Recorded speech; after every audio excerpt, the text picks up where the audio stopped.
The light flickered once, twice, then failed. In the moment of darkness, the buzzing of flies filled the air thick, suffocating, relentless. When the lamps stuttered back to life, a small body was revealed on the steel floor, eyes wide open, skin ashen, mouth slack with froth and blood. No one stopped. The crowd pressed forward, stepping around the corpse as though it were nothing more than another piece of refuse that was only one fragment in the vast machine of the hive. The city rose like a mountain of iron and stone, layer upon layer stacked toward a sky that never showed its stars. At the very top, nobles and officials raised crystal glasses beneath chandeliers of artificial light. They laughed as servitor choirs sang, drowning themselves in sweet imported wines. To them, the wars of the Imperium were distant echoes, stories told for amusement at feasts that never ended. But far below, in the depths where millions lived, the world was different. The air was heavy with oil smoke and sour sweat. Corridors reeked of rust and sewage. Dwellings sagged with damp and rot. Here survival itself was a full-time labor. Men and women woke not to dreams, but to the grinding certainty that they must endure another day or be crushed by the machinery of the hive. Amidst this decay, something new had begun to spread. At first it was only coughing, harsh, dry, unremarkable against the din of industry. But soon the coughs grew in number, merging into a dreadful chorus. Blood was spat onto steel floors. Fevered groans carried through the tenements. Children lay burning with heat, eyes glassy, while parents staggered, trembling, unable to hold their own weight. And then came the flies. Not one or two, but swarms, filling the corners of every room. They landed on open wounds, crawled across lips, clustered on the faces of the dying. Anyone who stood still too long could feel them settle on the skin, hear the constant droning that seemed to seep into the skull. The lights in the lower habs began to fail more often, leaving long corridors in half-darkness. Each flicker revealed another body slumped in the shadows. Workers collapsed at the forges and were carried away like scrap. Others died in bunks too narrow to turn in, leaving behind the thin, hopeless wailing of their kin. Rumors spread faster than any official decree. Some whispered of corpses rising again, staggering with twitching limbs and pale eyes, shrieking before they tore into the living. No one dared speak such words in public. But everyone felt the shadow tightening around the hive. Medicaid teams came in greater numbers, loading patients onto stretchers that never returned. Enforcers and patrols moved through the streets, rifles ready, eyes darting toward every doorway. Yet even they carried unease in their faces, for each night more and more people simply disappeared. And then among the millions of faceless souls there was one who chose to write. Not a noble, not a commander, not a hero, just another guardsman of the Astra Militarum, nameless and interchangeable in the endless ranks of the Emperor's soldiers. Yet he began to record what he saw, line after line in a battered field journal, not for glory, nor remembrance, but to cling to a fragment of reason while the city decayed around him. His name was Joren Hale, and through his words we will witness the unraveling of an entire world, how the hive fell, step by step, until nothing remained but ash. The first page of his confessional log begins with a simple, chilling mark of time. Day 1, I was ordered to patrol the lower habblocks routine, the sergeant called it. A shift like any other, boots echoing on steel, rifles heavy in our hands. But routine does not stink like this. Routine does not crawl with flies. Routine does not feel like walking into the mouth of a dying beast. The air was thick before we even reached the habdo, not just smoke or furnace dust, but something damp, rotting, heavy with sweetness that clung to the throat. Every breath coated the tongue with a taste of spoiled fruit. My mask filtered nothing. It was as though the hive itself exhaled decay. Coughing echoed from the walls. Not one voice, not two, but dozens. Hoarse, wet, hacking. At first it blended into the hum of machines, but as we moved deeper, the coughs multiplied, overlapping until the sound became constant. Each stairwell, each passage added new throats to the chorus. It did not stop. Flies swarmed in the corridors. Their buzzing drowned thought. They crawled across the visors of our helmets, landed on armor joints, filled the gaps in the walls like living shadow. To step through a doorway and the air turned black with wings. Some clung to my skin, even through the rebreather grill, and I could hear them scrabbling against the filters.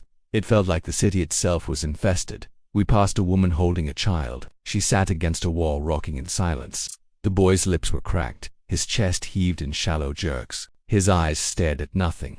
Her gaze lifted to meet mine, hollow, desperate, begging without words. The sergeant barked an order and we moved on. Guardsmen do not stop. Guardsmen do not save. Bodies lay in corners. Some still shifted, twitching hands or jerking legs, but it was impossible to tell whether breath remained. Others were cold and still. The Medicae had dragged what they could. Crimson streaks marked the ground like trails of failure, but there were always more, always too many. The lights died in a corridor. 1 second of darkness, then another, then a third. In that void I heard something wet, a dragging scrape, like flesh pulled across steel. When the lamps returned, the hole was empty. Only a smear remained, dark and thick, already drawing flies. None of us spoke. We did not want to give the thought a name. Rumors have spread even to the barracks. They whisper of corpses that rise again, twitching eyes white, jaws gnashing. Stories told in mess halls, dismissed with nervous laughter. Yet in that moment, with the stain fresh at my boots, the rumors no longer felt distant. They felt inevitable. We stopped beside a shuttered door. From within came coughing, then a prayer. Words slurred, choked, repeated until they became rhythm, then chant. Low, desperate, rising in fever. The sergeant spat and ordered us on panic, he said. Superstition. But the sound followed us down the hall, long after the door had faded from view. Hours blurred into steps, corridors stretched without end. The pattern repeated. Sickness, silence, sobbing, more flies. My thoughts slowed, dulled, as if weighed down by the very air. It was not exhaustion. It was something else, a heaviness that pressed on the chest and whispered, "Turn back." I write these words not because today was unique. On the surface it was only a patrol, another shift through a hive that has been rotting for centuries. But there is a rhythm beneath it, a design.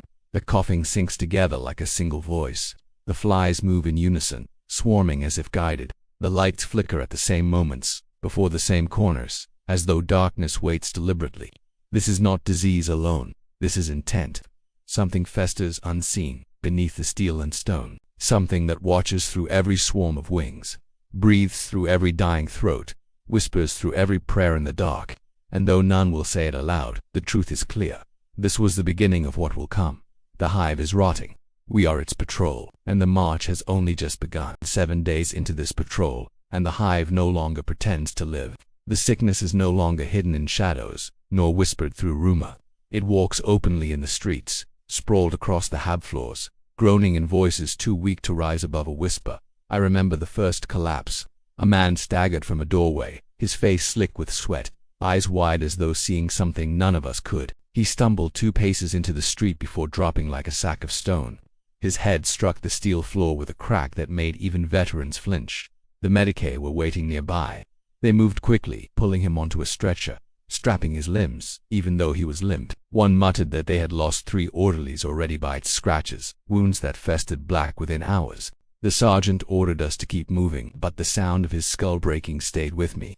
As the day dragged on, the number grew. People slumped against walls, against each other, against us if we allowed them near. Their skin burned with fever and reeked of spoiled meat. Flies covered them in sheets, drawn to every crack in their flesh. The buzzing never stopped, thick as chanting in a cathedral, filling every silence with dread. Then came the first scream. Sharp, ragged, tearing through the air until it broke into sobs. We rounded the corner and saw the Medicae pinned against a wall, one of the collapsed bodies now upright, jerking, shuddering, eyes rolled back, mouth tearing at his arm. Blood sprayed across the wall in arcs. The sergeant barked orders. We raised rifles. Training took over. My finger tightened on the trigger before my mind could comprehend that the thing we fired on was once a man. Bolts cracked the air, muzzle flashes seared the dark. The creature's chest burst, but it did not fall. Only when its skull was shattered did it crumple, jaw still twitching in the dirt. The Medicae screamed, clutching his shredded arm. His fellows dragged him away, but I saw the truth in their faces. They knew what would follow. They had seen it before. More followed. Every few blocks another body stirred. Some rose slowly, limbs stiff, mouths dripping with dark spit. Others snapped upright as though pulled by unseen strings, screaming with voices that did not sound human. They threw themselves at us with no thought of pain, no hesitation. Flesh tore, bones cracked, but they did not stop until shot to pieces. The men began to falter. Jokes died. Silence spread. Every step was measured, weapons never lowered. I could hear teeth grinding beneath helmets, the hiss of rapid breathing. Some prayed under their breath, invoking the Emperor between bursts of gunfire. Others cursed with each trigger pull, as though words could push back the tide. But it was not just the dead that unnerved us, it was the living. Crowds pressed against our patrol lines, begging, clawing, screaming for help. Mothers with children in arms, fathers dragging limp sons, whole families coughing blood into their hands. They shouted for medicine, for food, for protection. And when they realized we had nothing, their voices twisted into rage. Bottles flew, stones rattled off armor. Someone spit through my visor grill. The sergeant ordered restraint. But one trooper Merrick snapped. He shoved a man back, rifle raised. The crowd surged forward, and for a moment I thought we would break. Then shots rang out, not from us, but from our bites on a balcony above. Their shotguns thundered into the mob, scattering bodies like chaff. The street went silent, but for moaning we stood frozen, caught between horror and relief. I wanted to vomit, not from fear, but from the realization that this was only the beginning. We regrouped in a plaza once meant for trade. Rusted banners hung from the walls, slogans long forgotten beneath grime. Now the square was filled with stretchers, groaning bodies, and the stink of sickness. Medicae worked without pause, sleeves soaked with blood and pus. They burned rags in barrels, but the smoke only deepened the stench. I kept my rifle tight to my chest, eyes fixed on the crowd. Every cough made me flinch. Every shiver of a stretcher made me tighten my grip. The sergeant ordered us into a perimeter, but no wall of men could halt what spread in the air itself. Then another body stirred. This time I saw it clearly. A girl barely grown, her skin pale and cracked with fever. She twitched, convulsed, then rose with a sound that did not belong to human lungs. A moan, wet and low, dragging the air into vibration. Her eyes rolled white, mouth stretching wider than seemed possible. She lunged at the nearest medic. Instinct tore through me. My rifle barked. The shot shattered her chest, drove her back, but she did not fall. She stumbled forward again, blood frothing from her mouth, arms clawing. A second burst ended it, tearing her apart in the dirt. Silence followed, not relief, horror. The Medicae stared at me as if I had killed their own child, and perhaps I had, but I knew what she would have become, what she already was. From that moment, we stopped pretending. Each stretcher was watched with rifles ready. Each cough drew a glance from a dozen eyes. The plaza became a killing ground as much as a field hospital. Those who stirred were cut down. Some Medicae screamed at us, begged us to stop, but the sergeant's voice was cold. Better a corpse than an infection. I do not know how many we killed that night. I stopped counting after the fifth. My rifle grew hot, my shoulder bruised from recoil. The buzzing of flies drowned even the gunfire, thicker with each corpse added to the pile. When the order to move came, I felt both relief and dread. Relief to leave that square of suffering, dread of what waited beyond. The hive itself groaned as we marched, as though its bones shifted under our weight. Shadows seemed longer, darker. Every light flickered before we reached it. Every corridor bent as though guiding us somewhere we did not choose. The men are breaking, I see it in their eyes, even behind visors. Jokes are gone, even curses have thinned. Only silence remains, broken by prayers muttered through clenched teeth. Merrick no longer speaks. He stares at the ground, rifle loose in his hands, lips trembling as though whispering to someone I cannot hear. I fear what will happen when his silence breaks. I tried to sleep in the barracks afterward. The coughing followed me into dreams. The buzzing of flies never left, even in silence. I woke to find my hands trembling, fingers clenching a rifle that was not there. 7 days, and already the hive feels lost. The Medicae cannot stem the tide. The Arbites kill as many as they protect. We fire on civilians as though they were traitors, and still the sickness grows, spreading through vents, through pipes, through whispers. They tell us to hold. They tell us this is temporary, that order will return. But I saw the girl's face as she rose. I heard the sound that tore from her throat. Order is gone. This is no plague. This is something older, something crueler, something patient. The hive is no longer merely sick. It is becoming something else. Day 1 was only the smell. Day 7 is the sound. And soon, I fear, we will drown in both. 14 days have passed since the first collapse. The hive already feels like a carcass left in the sun. I scratch the date only so this log does not dissolve into a blur of screams and silence. Without numbers, time here would rot as surely as flesh. The sickness no longer hides. The whole districts stand hollowed out, their lights extinguished, their windows blind. Trash and bodies choke the walkways. Vent shafts push out air thick with sour metal and something worse, sweet rot, clinging to the throat like syrup. Flies gather in swarms that shimmer and shift, a second skin over every surface. They crawl across visors into mouths when masks slip. I have learned to breathe shallowly, to taste only through memory. Our orders were simple. Hold the main transit corridor, contain the spread, prevent refugees from reaching the higher levels, Simplicity's a cruel lie. By dawn, a crowd pressed against our barricades, first dozens, then hundreds, until the street became a wall of human bodies, faces gray with fever, eyes ringed in red, coughing into each other's hair and rags. The sound was not a chorus but a storm, each hack and wheeze striking like hail. Mothers lifted their children overhead, arms trembling with weight and desperation. Infants with lips split and bleeding, ribs visible with each labored gasp. "He is pure." One woman shrieked, holding up her boy as if we could see purity with our eyes. "He is not sick." Her voice cracked, and the mob screamed with her. When we refused passage, the tone shifted. Pleas became accusations. Prayers curdled into curses. Someone hurled a bottle glass shattered against the barricade, showering us with fragments. The crowd surged, pressed forward, slammed the wire until the posts quivered. Boots skidded on broken stone as we braced the barrier with our shoulders. Merrick's rifle went off by accident, or maybe not. The man grappling his barrel dropped, blood dark against the dust. For a moment there was silence, the kind that hurts the ears. Then the wail began. It rolled across the mob, and suddenly every voice joined, not in grief but in rhythm, low, pulsing, unnaturally synchronized. That was the first time I heard it. The chant, at first, nonsense. Then syllables formed, slurred but undeniable. They were not calling for the Emperor. The words seemed to come from beneath the street, from the walls themselves.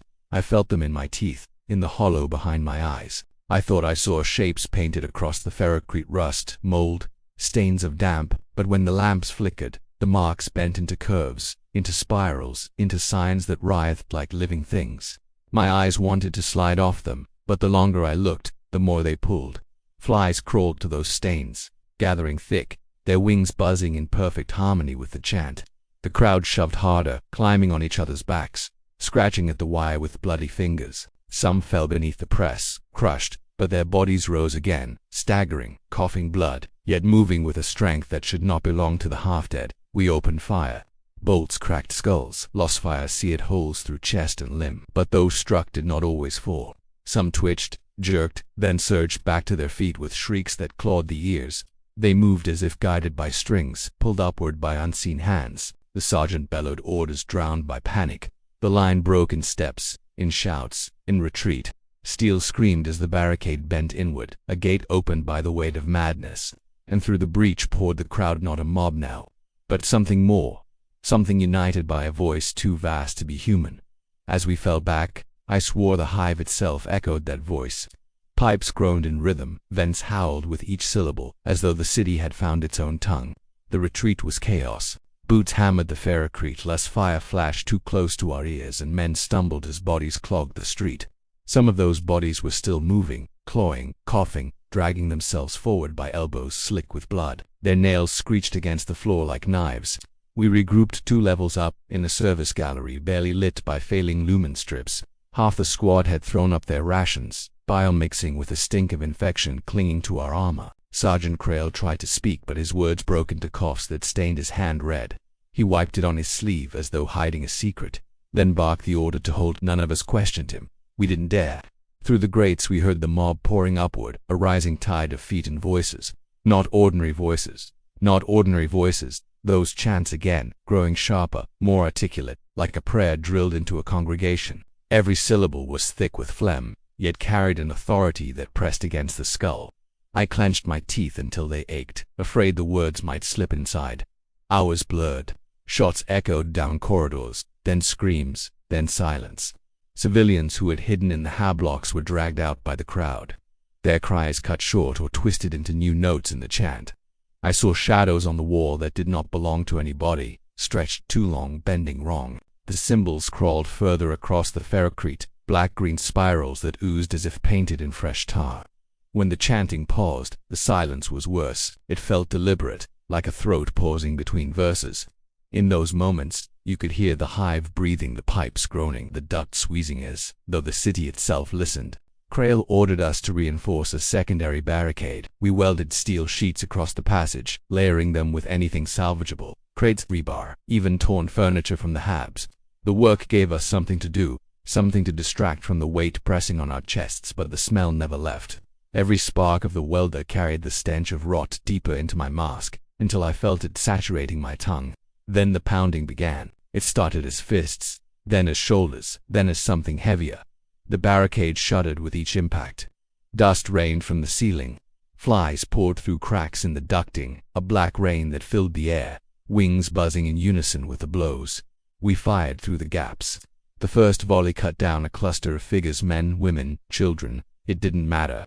They fell, but others climbed over them, heedless of wounds. A girl no older than 10 crawled through the rubble, jaw slack, eyes milky white. Her mouth opened and the chant spilled out, too deep for her small chest to hold. Merrick hesitated. I didn't. My shot burned a hole through her skull. She kept twitching for several seconds before stillness took her. I cannot write her face without shaking, but I must. This is confession. The barricade collapsed before dawn. We fell back again, through layers of the hive now lost to order. Behind us, the mob swarmed like water through a broken dam. Their chant rolled down every passage, echoing against the steel until it seemed the hive itself carried the hymn. Somewhere in that roar, I heard laughter, not human, not kind. It crawled across the bones, sank deep into the marrow. I knew then what we faced was not just plague, not just madness. Something had taken root here. Something old, patient, and hungry. Day 14 ends with our squad scattered, numbers thin, faith thinner. I try to believe the Emperor watches, that his light still burns in these depths.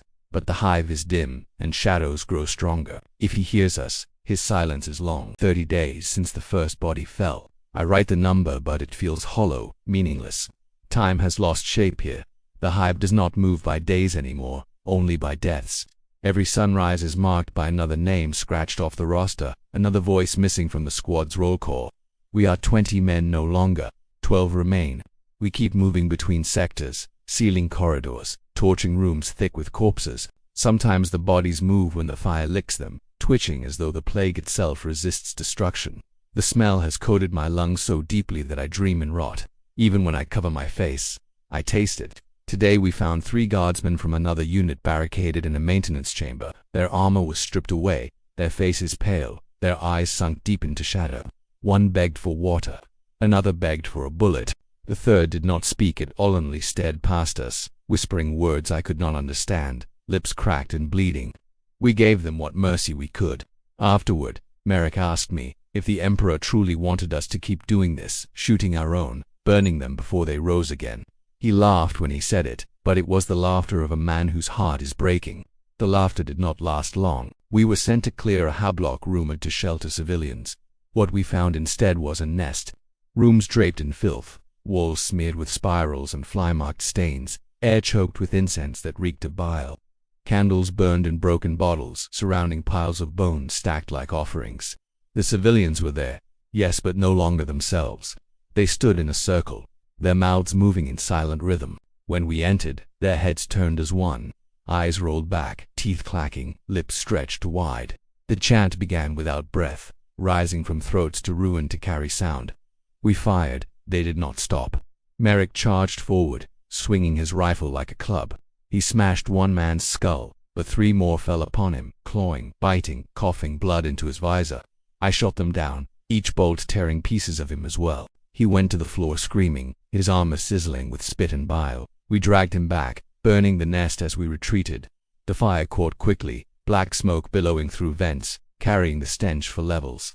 Merrick was still breathing, still conscious, but his skin bubbled where their filth had touched him. Blisters swelled along his arms, his veins turned black, pulsing like worms beneath the flesh. I held him down while the Medicae worked. The Medicae's hands shook, scalpel slipping, bandages unraveling. He whispered the same words again and again. "It's too deep, Merrick screamed until his throat shredded, then whimpered like a child. We all knew what would happen. The sergeant gave the order. The Medicae refused. So the choice fell to me. I sat with Merrick in the dark for hours, listening to his breath grow ragged, listening to him beg, curse, pray, then beg again. His eyes found mine, glassy and broken, but still his. He asked me to promise it would be quick. I promised. When the moment came, I pressed the muzzle to his temple. My finger hesitated, just once, trembling against the trigger. He smiled, not with joy, but with the peace of someone too tired to fight. I pulled. The shot echoed through the chamber, louder than any before. The others looked away, some praying, some biting their fists to stop their own screams. I could not look away. His blood ran into the cracks of the ferrocrete, vanishing into the hive's veins. I tell myself it was mercy, but it feels like betrayal. After Merrick's silence wrapped the squad like a shroud, none of us spoke his name. The sergeant logged him as combat loss, as if those words could bury what we had seen. But we carried him in our eyes, in the weight of every step. The hive pressed closer that night. Pipes groaned as though the city itself bent under the plague.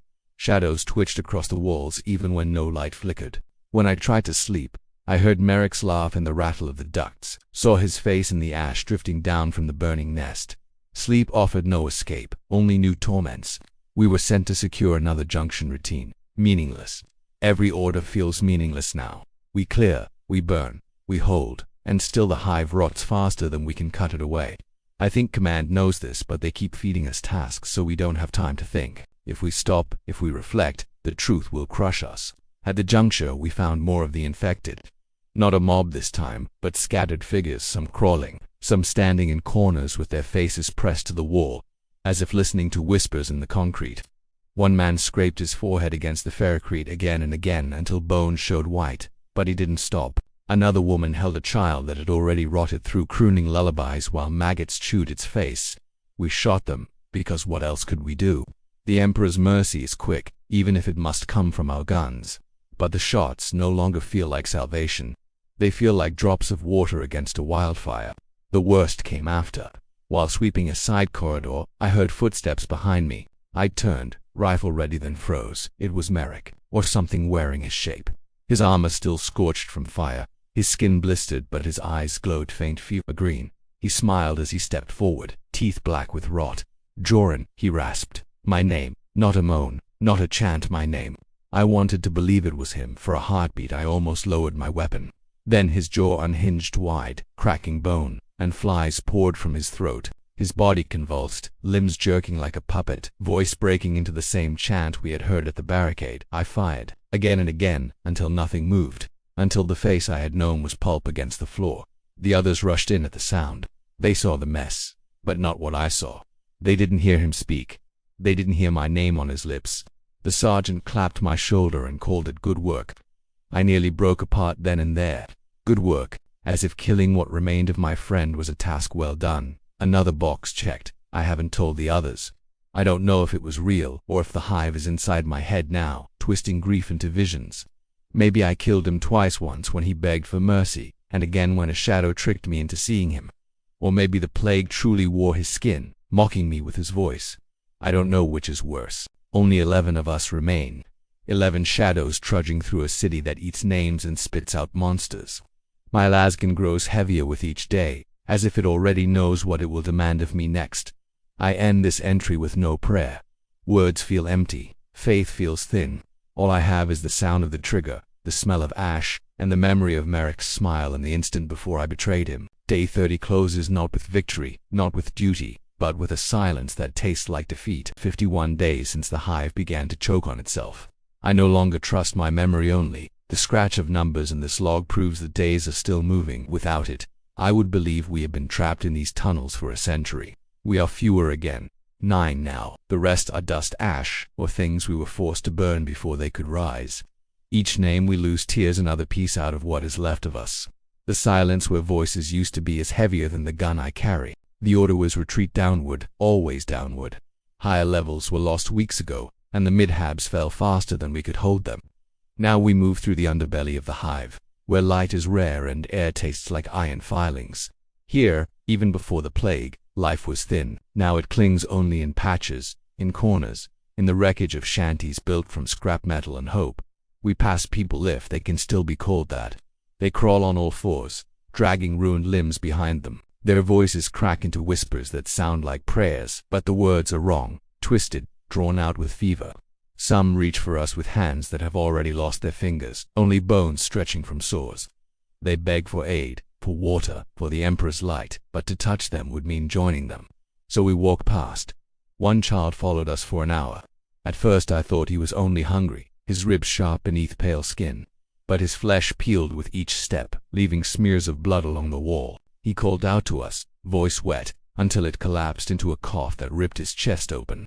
When he fell, he kept crawling, entrails dragging behind like ropes.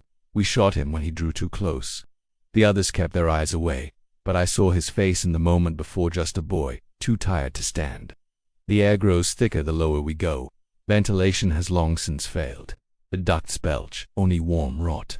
Breathing feels like swallowing corpses. The stench coats our throats, makes us gag inside our rebreathers. Sweat and vomit pool at the edges of the masks, mixing with the stink until everything smells the same, death, recycled endlessly. Flies are constant companions, swarming our wounds, crawling beneath the seals of our armor. At night they rest on us, black dots against the pale green of our fatigues. They buzz in our ears, crawl into our mouths when we sleep. I swear they whisper sometimes half-heard words that vanish when I try to focus.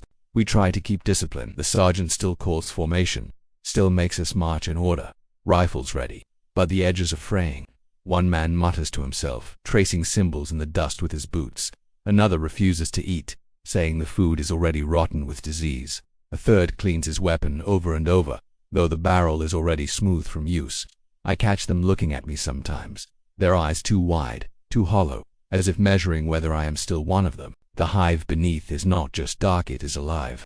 Pipes pulse with foul liquid, dripping onto our helmets. Floors sweat, slick beneath our boots. Doors sigh when opened, as though the steel resents us.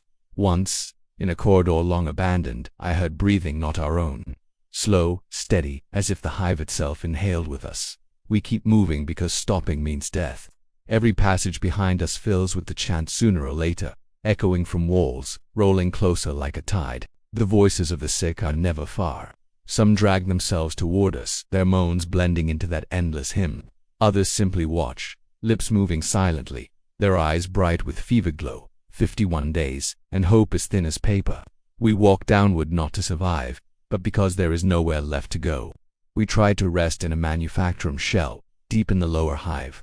The walls still bore the marks of servitors that had once stood in rows, welding metal and stamping steel. Now those walls sagged, dripping condensation, streaked with slime. Rust clung to every girder like raw to bone. The air vents above rattled like diseased lungs, coughing dust and sour vapor.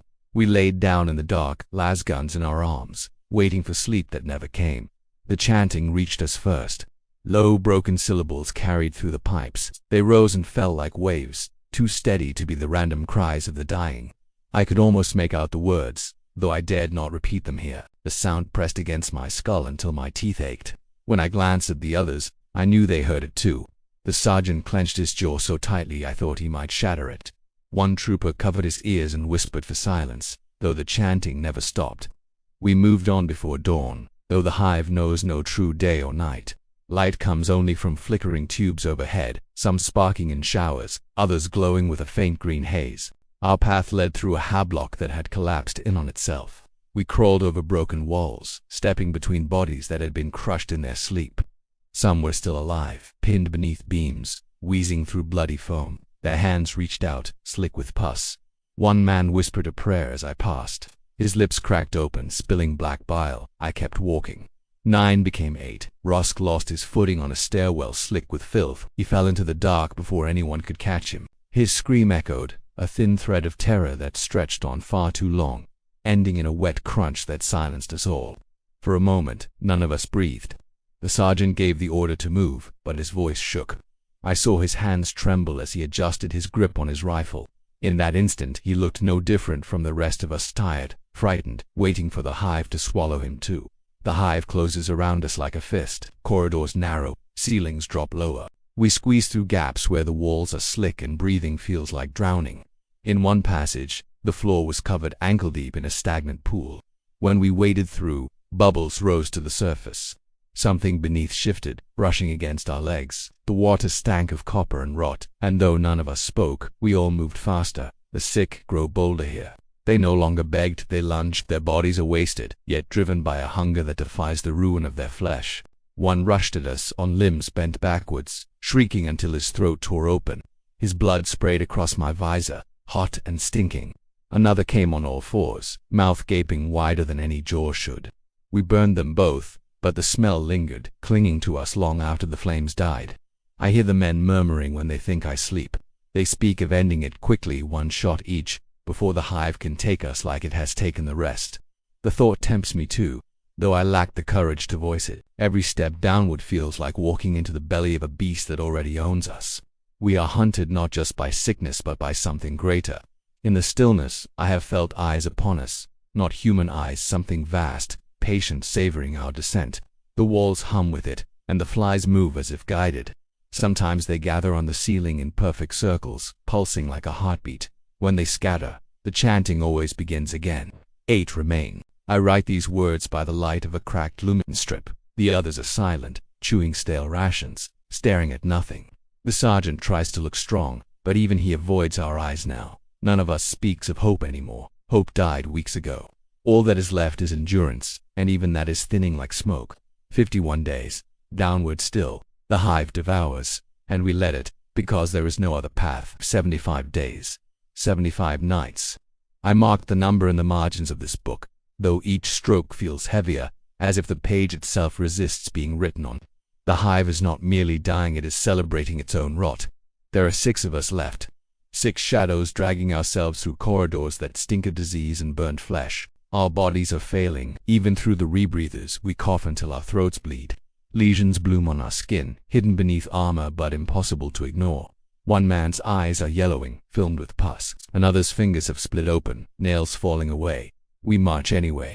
It is the flies that break us more than the sickness. They follow in clouds, thick enough to dim the lumen. They crawl into our helmets, into our mouths when we dare to breathe uncovered. Their droning has become a hymn of its own, louder with each passing day. Sometimes I believe they guide us, leading us downward, deeper, to where their master waits. We reached a cathedral tonight. It stood hollow and broken, its spires jagged against the cavern's ceiling. The doors hung open, carved with saints whose faces had been eaten away, replaced with symbols I dare not describe. Inside, the air was heavier still, rank with sweet rot. Candles burned on the altar, though no faithful lit them. Their wax dripped like yellow fat, hissing as it hit the stone floor. We found them in the nave, dozens of cultists kneeling in rows, their flesh swollen, their bellies split, their mouths buzzing with flies. They chanted in one voice, a rhythm that seeped into the marrow. Their words praised decay, promised release through infection. They did not rise when we entered. They only turned their heads in unison, smiling through broken teeth, their eyes bright with fever light. We opened fire. The low shots cut them down, flesh bursting, pus spraying the walls. But they did not scream, they laughed. Some pulled the bolts from their bodies and hurled them aside as if they were nothing. Others staggered closer, blood pouring from their mouths, arms outstretched as if to embrace us. It was not a battle. It was slaughter on both sides. One of ours fell, throat torn by teeth. Another slipped on the slick floor and never rose again, dragged beneath the press of bodies. The sergeant bellowed orders, his voice breaking as he jammed his bayonet through a swollen chest. I burned one at arm's length, and the stench nearly made me faint. When it was done, the cathedral was silent save for the hum of flies. The altar dripped with blood. The floor was slick with yellow fluid. Corpses twitched as if eager to rise again. We dragged ourselves into a side chamber, sealing the door with rubble. None of us spoke.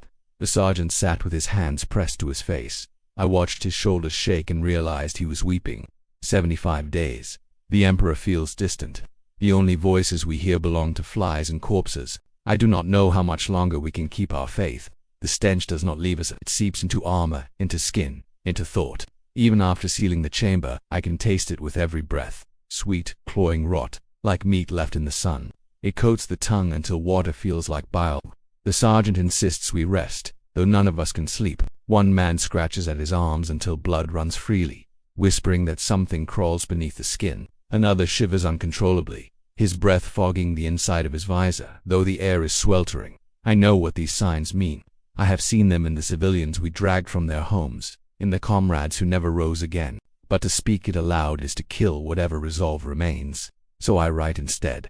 The cathedral is not abandoned. We hear them beyond the door, the survivors of our purge, or perhaps those who were never touched by Los fire. Their chanting rises and falls, a constant litany. Sometimes it swells into laughter, sometimes into sobbing. Once a voice spoke clearly above the rest, promising that pain is a gift, that our sores are blessings. My skin crawled as if the words themselves carried disease. We move again at dawn's cycle. The underhive is endless, corridors sagging with rust and filth. Every shadow seems alive. Every pipe leaks brown fluid that steams when it touches flesh. The buzzing of flies is louder here, so thick we can barely see the path ahead. They cling to us in black veils. One man swatted them until his hand was raw and bleeding. The flies only gathered on the wound, drinking deeply. We found a chapel in ruin. Its statues had been hacked apart, their faces replaced with swollen, grinning visages sculpted from infected flesh. Candles burned in skulls. The altar bore offerings of rotting fruit, entrails, and bowls of yellow pus alive with maggots. And there, behind it, a priest still stood, or what was left of one. His robes had fused with his body, cloth rotting into flesh, flesh swelling into cloth. His arms hung open in mock benediction, hands ulcerated, dripping. He spoke not in words but in a bubbling cough, each syllable wet with fluid, yet we understood him. He called us children, spoke of rebirth, of freedom from fear through surrender. His voice pressed into the brain like a nail. We fired before he finished. The altar exploded in a spray of pus and bone. The priest staggered but did not fall, his laughter wet and gurgling. He came forward with arms spread, and when the sergeant rammed his bayonet through the thing's chest, it only embraced him. They collapsed together in a shower of black flies. We burned the chamber after dragging his body out. Flames licked the walls, but the buzzing only grew louder, rising to a frenzy as if the hive itself screamed in joy. We left before the fire could choke the tunnels, stumbling through smoke and ash. We are 5 now. 5, and none of us unmarked. I look at my own hands as I write.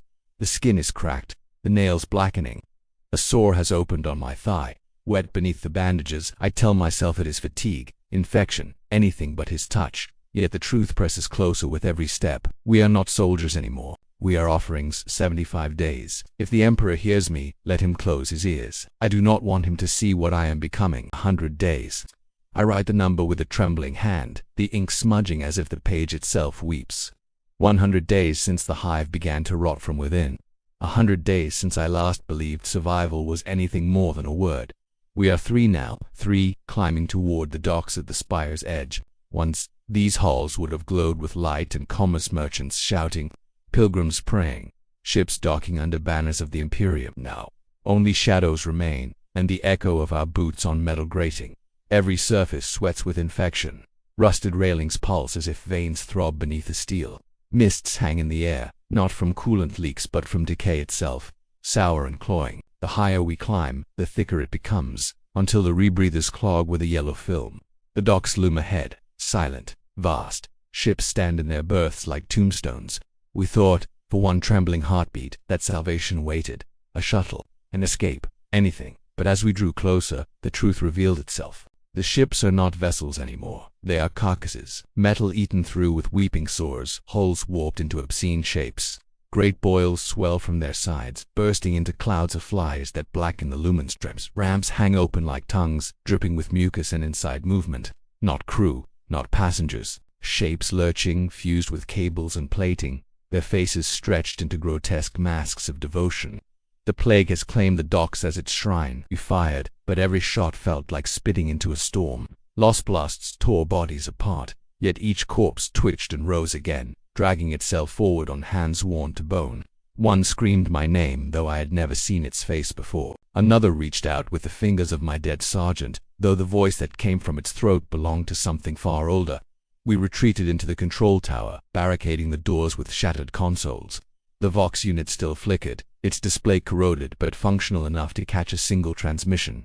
At first it was static, then a voice, cold and resolute. An Inquisitor's seal burned on the screen, its sigil unmistakable. The words were few, stripped of pity. Exterminatus authorized cleansing to commence. All life within Hive Tarsis is forfeit, by the authority of the holy Ordos, so it is decreed. We listened in silence.